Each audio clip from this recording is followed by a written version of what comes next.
वाला विद्यार्थी भाई बहनों, ધોરણ 12 આંકડાશાસ્ત્રમાં પ્રકરણ 4 તો એની અંદર આપણે ચલિત સરેરાશની રીત એના વિશે સમજ આપી હતી। એમાં જો સમયગાળો કે અલ્પકાલીન ઘટકોનો એટલે કે ચક્રીય ઘટકનો સમયગાળો 3 વર્ષ 5 વર્ષ 7 વર્ષ એવી રીતે એકી વર્ષમાં હોય ત્યારે આપણે આ રીત કઈ રીતે ઉપયોગ કરવાનો એના વિશે સમજ આપી હતી। હવે જ્યારે ચલિત સરેરાશનો સમયગાળો બેકી સંખ્યામાં હોય એટલે 4 વર્ષનો કયો હોય 8 વર્ષનો કયો હોય એવી રીતના કયું હોય। તમને 8 વર્ષ સુધી તો નહીં કે પણ આપણા 4 વર્ષનો આવે છે એટલે 4 વર્ષીય ચલિત સરેરાશની રીતે વલણ મેળવવાનું કયું હોય।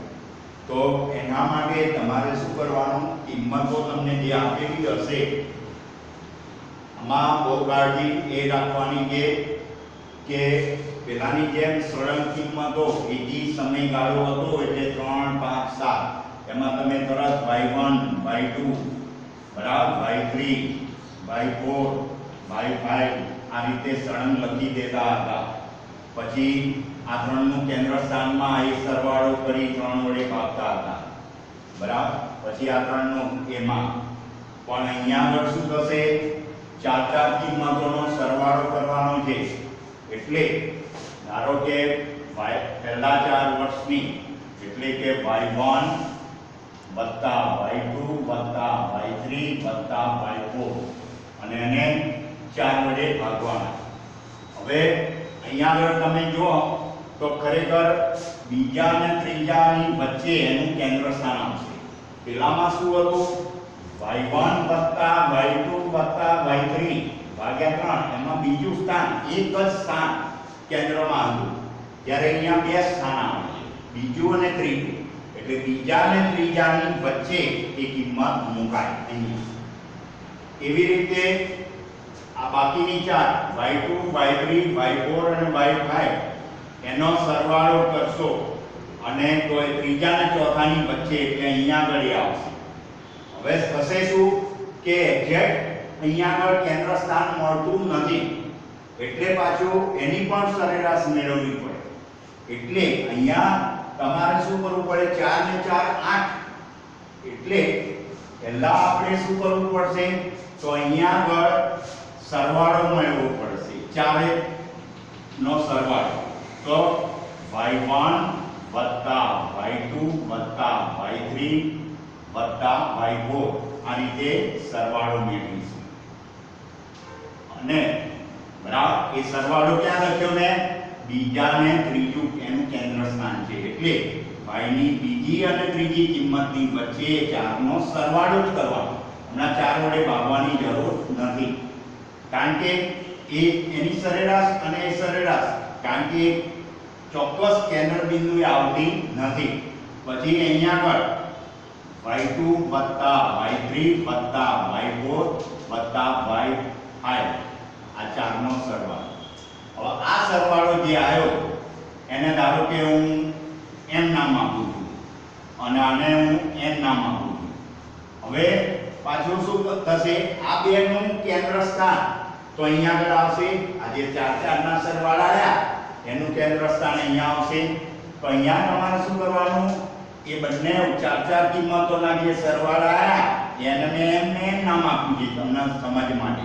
અહીંયા એક્ઝેક્ટ સંખ્યા આવશે 24 કે 25 એવી, તો એ 24 ને 25 આવ્યો તો 24 + 25 કરી દેવાનું। હવે આ બેનો સરવાળો તો આ બેનું કેન્દ્ર સ્થાન છે ત્યાં લખાશે અને પછી હવે આ 4 નો સરવાળો અને આ 4 નો સરવાળો તો એટલે 4 ને 4 8 થયા એટલે એને 8 વડે ભાગવા પડે, બરાબર ધ્યાન રાખજો બરાબર। એટલે ઘણાને એ ખરેખર આ શું છે કે 8 વડે કેમ ભાગ્યા, આમ કહ્યું છે 4 વર્ષની ચલિત સરેરાશ બરાબર, તો 4 નો સરવાળો કરી એને 4 વડે ભાગીએ તો એનું એક્ઝેક્ટ કેન્દ્ર બિંદુ ચોક્કસ મળતું નથી। એટલે ચોક્કસ કેન્દ્ર બિંદુ મેળવવા માટે પહેલી 4 કિંમતોનો સરવાળો ત્યાર પછી બીજી ચાર કિંમતોનો સરવાળો. એને શું કરવાનું? તો પહેલી ચાર કિંમતોના સરવાળાને બીજા અને ત્રીજા સ્થાન ઉપર અને પછીની ચાર કિંમતોનો સરવાળો ત્રીજા અને ચોથા સ્થાન પર. પછી એ જે સરવાળા આવે એ સરવાળાના પણ પાછા સરવાળા કરવાના. એટલે આ ચારનો સરવાળો છે અને આ પણ ચારનો સરવાળો છે. એટલે 8 સંખ્યાઓના આ સરવાળા થયા અને એની સરેરાશ આપણે લેવી પડે. એટલે એને 8 વડે ભાગવા પડે. તો આ રીતે 4 વસ્તુ. હવે દાખલા તરીકે ભાઈની આપણે કોઈ કિંમતો લઈએ અહીંયા, બરાબર, અને થોડીક સમજ આપું એટલે દાખલામાં તમને થોડું સરળ પડે. તો દાખલા તરીકે ભાઈની કિંમત ધારો કે અહીંયા આગળ 7 આપી છે, અહીંયા 9. તો આ રીતે રકમમાં તો સળંગ તમને છાપી નાખશે, બરાબર. 1 2 3 4 અથવા 2011 2012 2013 એવી રીતે તમારા સમયથી 1 2 3 ક્રમ અનુસાર લખી દેવાનું, બરાબર. પણ આવી રીતે 4 વર્ષથી સરેરાશ કઈ હોય ત્યારે કિંમત લખી પછી એક ખાનું છોડવાનું, બીજી કિંમત લખી ખાનું છોડવાનું, આવી રીતે જગ્યા રાખવાની અને પછી આપણે ગણતરી કરવાની, કઈ જગ્યાએ કિંમત મૂકવાની એ ખાસ કાળજી રાખવાની આમાં. એટલે જો હવે 4 નો સરવાળો શું કરવાનું? 4 નો સરવાળો. હવે આ 4 ના સરવાળા આવે એમાંથી બબ્બે કિંમતોનો સરવાળો, બરાબર, બબ્બે નો સરવાળો. હવે આ જે સરવાળો આ બબ્બેનો એને સરવાળાને 8 વડે ભાગી કાઢવાનો. સરવાળો ભાગ્યા 8, બરાબર. આ તમને દાખલામાં આપણે જે શું વાત કરીશું. પણ હવે ધારો કે 7 9 પછી અહીંયા 10 કિંમત આપી છે, અહીંયા 12 અને અહીંયા ધારો કે 13 કિંમત આપી છે, બરાબર. હવે આપણે પહેલી ચાર કિંમતો તો 7 9 10 12 આ ચારનો સરવાળો બતાવો, બરાબર. હવે એનું કેન્દ્ર સ્થાન તો આ ચારનું કેન્દ્ર સ્થાન ક્યાં કહેવાય? બીજા અને ત્રીજાની વચ્ચે. એટલે અહીંયા 7 + 9 + 10 + 12, બરાબર. એટલે 12 ને 10 22 ને 9 31 ને 7 38. હવે આ પહેલી ચાર, હવે 7 ને ધ્યાનમાં નહીં લેવાના, ફરીની ચાર 1 2 3 4. તો એનું કેન્દ્ર સ્થાન ધારો કે અહીંયા આવે છે તો 9 + 10 + 12 + 13. તો 13 ને 12 25 10 35 ને 9 44. હવે આ બબ્બે કિંમતોનો સરવાળો તો એનું કેન્દ્ર સ્થાન, આ બેનું કેન્દ્ર સ્થાન અહીંયા આવે છે તો 38 + 44. એ સરવાળો કરી દેવાનો તો 82 થશે. 4 ના 8 ને 4 12 2 વળી 1 ને 3 4 ને 4 8 82 થયો. હવે 82 ભાગ્યા 8 કરી દેવાના, બરાબર. એટલે 82 ના 8 વડે ભાગશો કેલ્ક્યુલેટરથી એટલે લગભગ 8 પોઈન્ટ સમથિંગ એવો જવાબ તમારે આવશે, બરાબર. તો આવી રીતે બીજી આગળ કિંમતો આપી હોય તો આ જ રીતે તમારે પ્રક્રિયા કરવાની.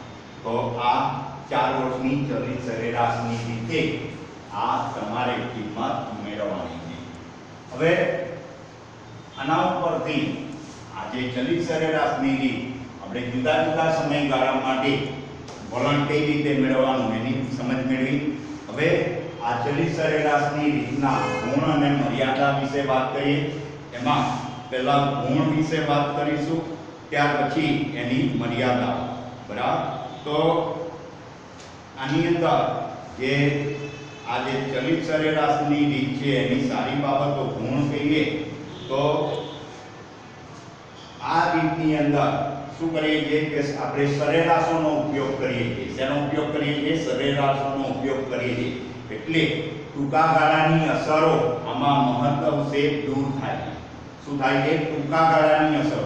અમે ટૂંકા ગાળાની અસરો નિયમિત રીતે પુનરાવર્તિત થતી હોય છે, બરાબર.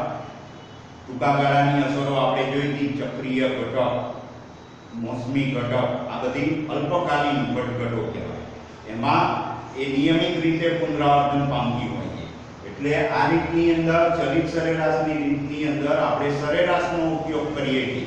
એટલે સરેરાશોનો ઉપયોગ કરીને આ રીતથી આપણે ટૂંકા ગાળાની અસર મહદ અંશે દૂર કરી શકાય છે.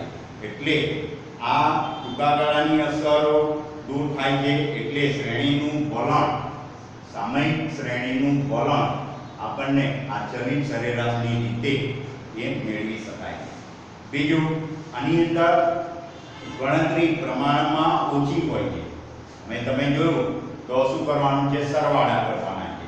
અને 3 વર્ષની ચલિત સરેરાશ કઈ હોય તો 3 વડે ભાગવાના છે, 5 તો 5 વડે.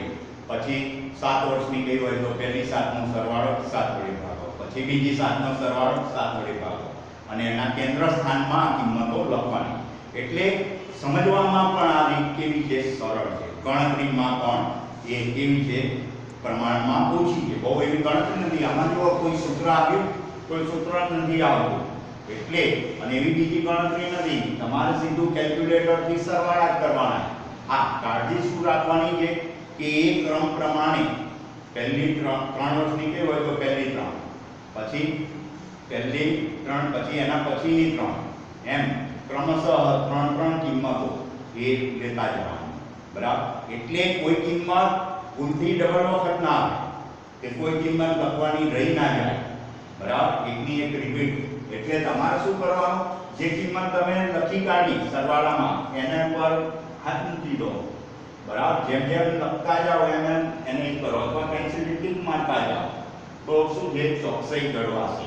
એટલે કોઈ ભૂલ નહીં પડે. એટલે આ રીતની અંદર ગણતરી પ્રમાણમાં ઓછી છે અને ગણતરી કેવી છે? સરળ. એટલે આ રીત સમજવામાં પણ કેવી છે? સરળ છે. એટલે આ એની સારી બાબતો. પણ એની સાથે સાથે આ ચલિત સરેરાશની રીતની મર્યાદાઓ પણ રહેલી છે. જો ચલિત સરેરાશની અંદર સરેરાશ માટેનો જે ગાળો, સમયગાળો યોગ્ય રીતે પસંદ કરવામાં ના આવે તો આ રીતથી જે આપણને વલણ મળે છે એ વલણ ચોક્કસ હોતું નથી. તમારે તો સમયગાળો આપી દે છે દાખલા ગણતરી કરવામાં, પણ વ્યવહારુ રીતે ખરેખર સમયગાળો, પુનરાવર્તિત સમયગાળો એ ચોક્કસ તમે યોગ્ય રીતે પસંદ ના કર્યો હોય. અહીંયા તમારે સમયગાળો પસંદ કરવાનો નથી. જે દાખલા ગણવાના આપશે એમાં તો સમયગાળો તમને આપશે, પણ ખરેખર જે વ્યવહારુ રીતે આ જો રીત માટે જે વાત કરીએ તો એ પુનરાવર્તન સમયગાળો એટલે કે સરેરાશનો ગાળો જો યોગ્ય રીતે પસંદ કર્યો ના હોય તો આ રીતથી જે વલણ મળે એ વલણ ચોક્કસ હોતું નથી. એ પણ ધ્યાન રાખજો.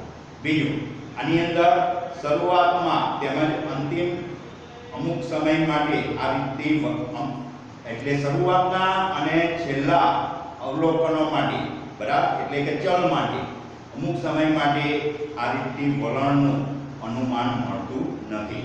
બરાબર? પછી ભવિષ્યના અનુમાન માટે કોઈ ચોક્કસ ગાણિતિક સૂત્ર પણ આમાં મળતું નથી. એટલે શરૂઆતના તેમજ અંતિમ અમુક સમય માટે આ રીતથી વલણનું અનુમાન થતું નથી. તમે જો આપણે 3 વર્ષની કે 5 વર્ષની કે 7 વર્ષની, તો ધારો કે આ પહેલાની વલણની કિંમતનું અનુમાન નથી મળતું, પછી છેલ્લી કિંમત ધારો કે આપણી ભાઈ 9 નથી, ધારો કે, તો આ પહેલું સ્થાન અને છેલ્લું સ્થાન કેવા રહે છે? ખાલી રહે. એ 3 વર્ષની હોય, 5 વર્ષની હોય કે 4 વર્ષની હોય ચલિત સરેરાશની રીત, તો એમાં અંતિમ એટલે કે છેડાની કિંમતો માટે શરૂઆતની તેમજ અંતિમ અમુક સમય માટે આ રીતની વલણનું અનુમાન મળતું નથી. બરાબર? અને ભવિષ્યના અનુમાન માટે ચોક્કસ ગાણિતિક સૂત્ર આ રીતથી મળતું નથી. એટલે આ ચલિત સરેરાશની રીત, બરાબર, એ બહુ મહત્વની છે અને રીત સરળ છે. 5 ગુણનો દાખલો પૂછાય છે, 5 માંથી 5 આપણે મેળવી શકીએ. એટલે મેં તમને, બરાબર, આ રીત વિશે હવે એના દાખલા આપણે ફરીના ભાગમાં, બરાબર, 3 વર્ષના એક દાખલા ગણીશું, પછી 5 વર્ષના અને 4 વર્ષના આ 3 પ્રકારના દાખલા આવે છે. તો આપણે ફરીના ભાગમાં એ તમને ગણાવીશું. Thank you.